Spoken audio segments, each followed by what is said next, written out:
any chance know like what the like male to female ratio is like in like these kinds of orphanages? Like for yeah, it's like a. It says like specifically like Chinese orphanage. Yeah, I don't know a number off the top of my head, Mm-hmm. but I would guess it's probably about 300 to 500 to 1. Okay.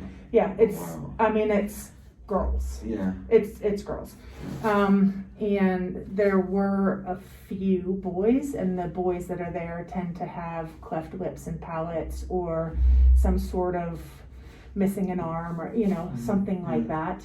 And when you walk down the streets of China, the ratio is pretty substantial.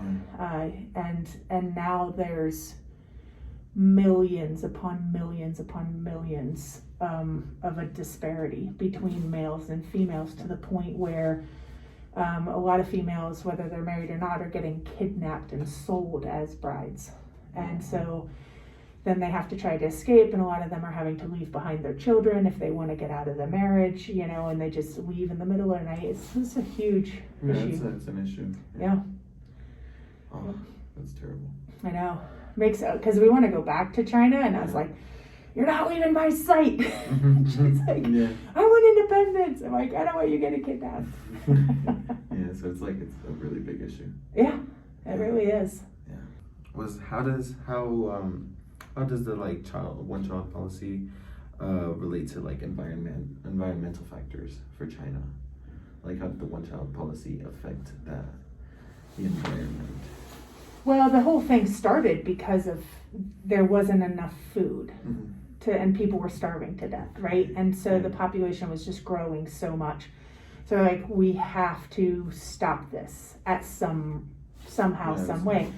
Well, how do you do that quickly? There really, a lot of us Westerners, right? We're like, how could you? That's so barbaric. Well, starving to death is pretty barbaric too, right? So what are you going to do?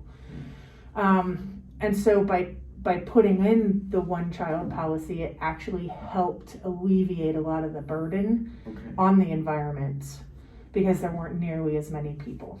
And so there weren't as many mouths to feed, and so the resources that were there were actually able to be used for the people that were in existence, not the future ones coming. Also, some of these parents,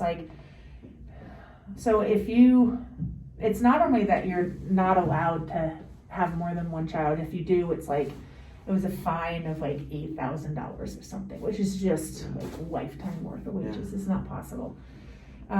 So it just was too much to bear. But you also had to get a permission to even have one. And so if you got pregnant with a second child, you'd have to hide it, because they would come and force an abortion on you, even if you were 8 months pregnant. They would force an abortion on you. Really? Yeah. And if it was your first child, but you hadn't gotten permission to give birth, they would force an abortion on you as well. So it's like everything required permission. Exactly. And so what some people did is they got really good at hiding it. And so some of these girls, they never did give up for adoption. They kept to themselves. But now these children are completely undocumented. They have no citizenship whatsoever. They can't go to school. They can't get married. They can't do anything. They're like nobody. Yeah. And they can never get anything either. How do you think abandoned babies impact the environment as a violation of the one child policy? Anyway. Well, thank you for letting me interview you. Yeah, sure. That was great.